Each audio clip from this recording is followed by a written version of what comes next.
Natatanaw na sa sobrang lapit sa Tawi-Tawi ang 4 na barkong pandigma ng China.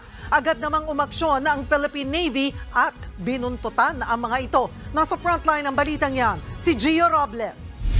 Ito ang 4 na Chinese warships ng People's Liberation Army Navy o PLAN na nakita ng mga residente sa Tawi-Tawi. Ayon sa uploader, pauwi sila ng Bonggao Town mula Panguan Island nang maispatan ng 4 na Chinese vessels sa Cebuto Passage sa Tawi-Tawi.